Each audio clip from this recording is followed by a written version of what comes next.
Alright, so hello everyone, hello everybody, my name is J.A.S, but you may call me Game, and welcome to what is essentially a Fight the Dragon update explanation video.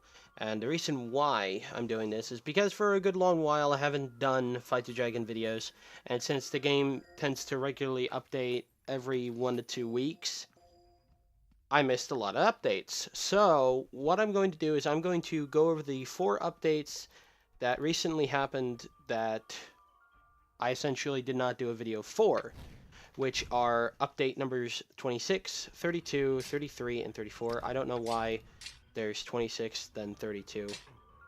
But these are essentially known as Alpha 4.6, Alpha 4.7 Part 1, Alpha 4.8, and Alpha 4.9.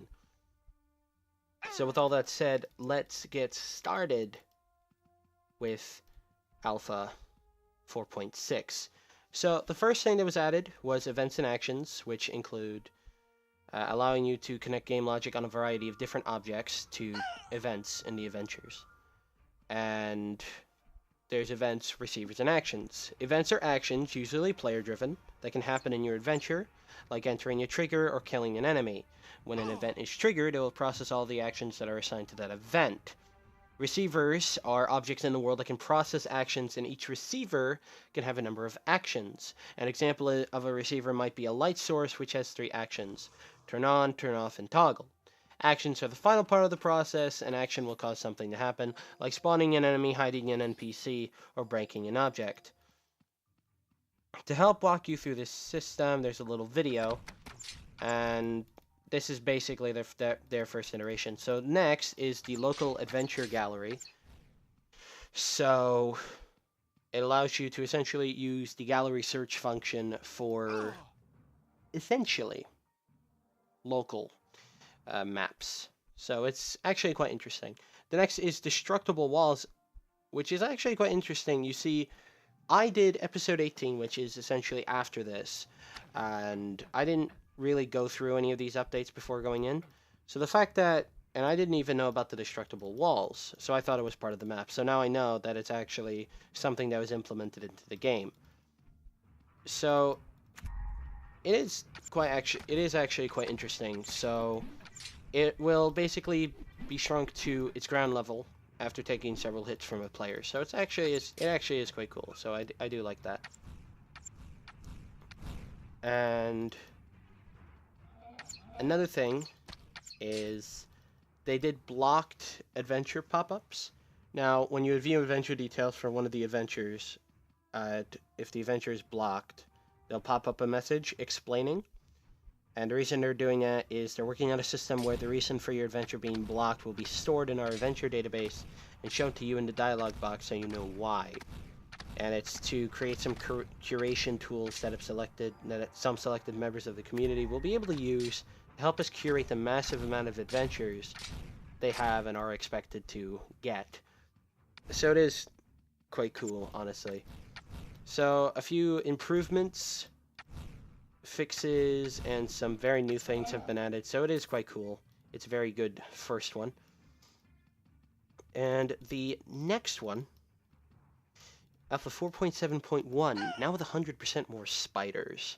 So first off, the Fight the Dragon soundtrack became free during this update.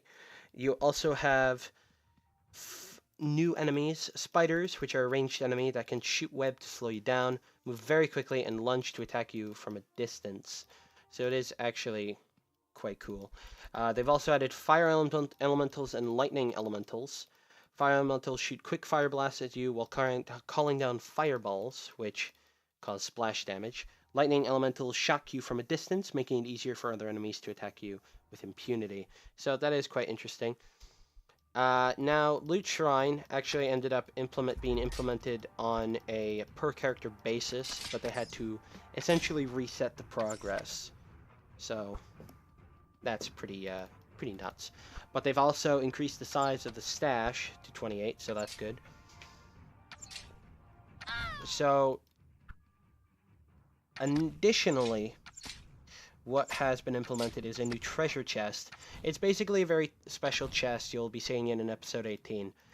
And it's guaranteed to drop one good rare plus piece of loot. Will drop more loot based on how many enemies have been killed in the adventure. Only one per adventure, and it costs 50 build points, and that's for if you're building a map. And they've added more trigger functionality, which is always good. And they've also improved handling of exploit and grinding detection, as well as weekly and monthly leaderboards. So that's quite cool. And they've done a lot of stuff with maps. It's with the creator builder, with the adventure builder, which is quite nice. So that's always good. And there have been little bug fixes here and there, so that's always nice as well. Next, there's Alpha 4.8, Update 33, Teleporters Ahoy. Teleporters are a new map creator prop type that allows you to connect sections of the level together via teleportation props. Once connected, the player uses the teleporter by interacting, which will teleport them to the paired teleporter. There's two types. Ground teleporters are glowing rings, look a bit like checkpoints. When a character is teleported, the camera will move between the 2 points. These are handy if you want the player to have some idea of direction. They will see the space and direction they are just traveled. So I'm guessing that means if they were forward, if they looked, say, straight, or north, I guess you could say, then they'll look north again, or whatever. So it's actually quite cool. Transition teleporters fade the screen to black and then fade out when the player arrives. That means that the player will not see what direction or how far they've traveled. So it's best used for indoor to outdoor transitions. So that's actually quite cool. Online XP and loot distribution in online games. I didn't even know that online games could be a thing. So they've basically fixed that, which is quite nice. And some balance changes. Global XP reward rate increased by 10%. Sped up most special or secondary attack animations. The Fighter Vortex attack swapped with Whirlwind. The Firelord Fire Spin attack swapped with Aim Flames.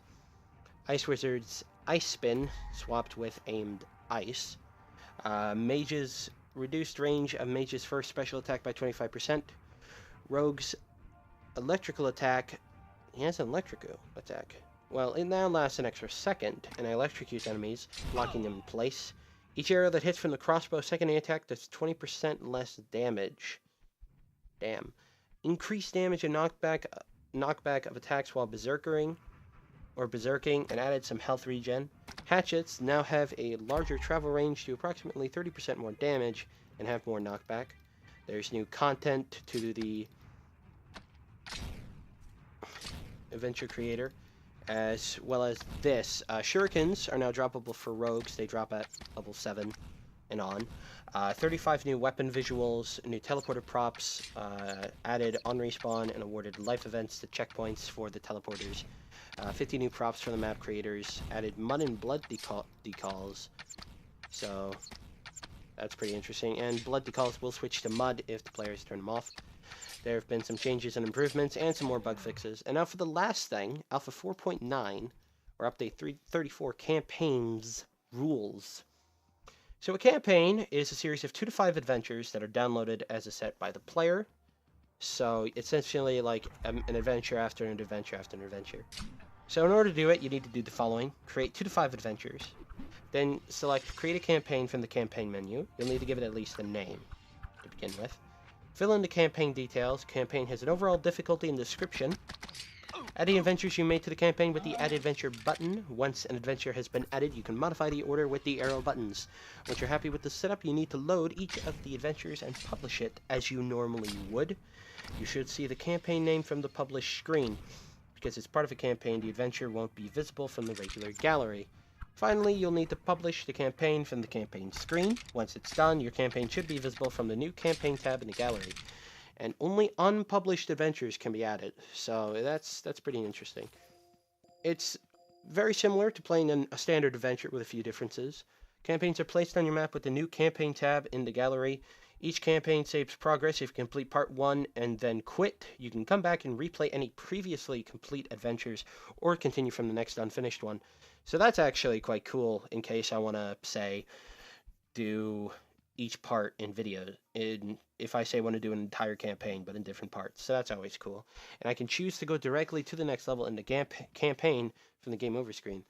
But that seems kind of unfair. Come on. And there isn't a sample campaign yet for everyone to try out, so right now the gallery won't find any. But then unlock, some awesome creators will step in and start pushing out campaigns shortly. And I'm pretty sure people have. It's been about a week, so I think there have been some. Now there's logic blocks, new features of their event system. They allow you to exert more control over the event flow and timing in adventures. You place them in the world on an empty tile, and from there you can send events to its trigger action to fire it.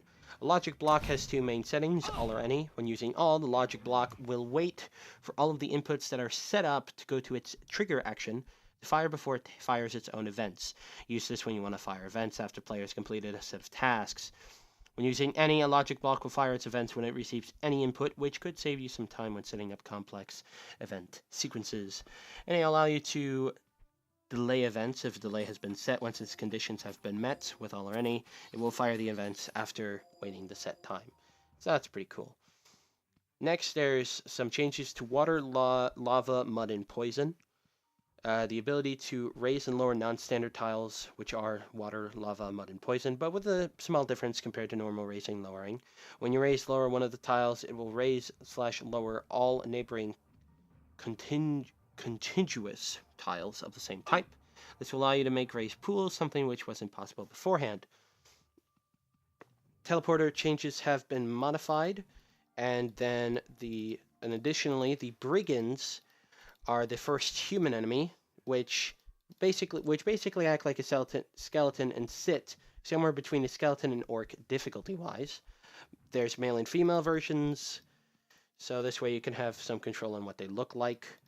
Some fixes have been made, such as better physics, reworked process of downloading updated adventures, optimized joining an adventure where a lot of events have been fired, and all kinds of things.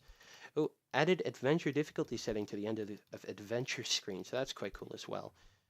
And there was actually a patch which removed modifiers, fixed busted teleporters, things like that. So that is overall very done. And that's the entire thing. Now, what you guys have seen, so that's basically all the updates I missed. Now, additionally, what has been going on in the background, to anyone wondering, basically I have been attempting the extreme map again, and it's going to be sped up accordingly based on how long this is. I think I did for around 17-ish minutes, so it will seem a bit fast. But overall, this will allow you to see the kind of complications that I've had with that map. And overall, I think I'm just going to give up on attempting to do it. But this way, it allowed me to give you guys something while also doing this. Now, additionally, I want you guys to know, okay, that episode 18 was recorded before this, all right? And I do actually state that in the video. So with all that said, all right, hope you guys check out that video as well. It will be uploaded alongside this and maybe an extra video, depending on if I actually do it. So with all that said, I'm going to see you guys later. Hope you have fun with everything. Peace out and bye.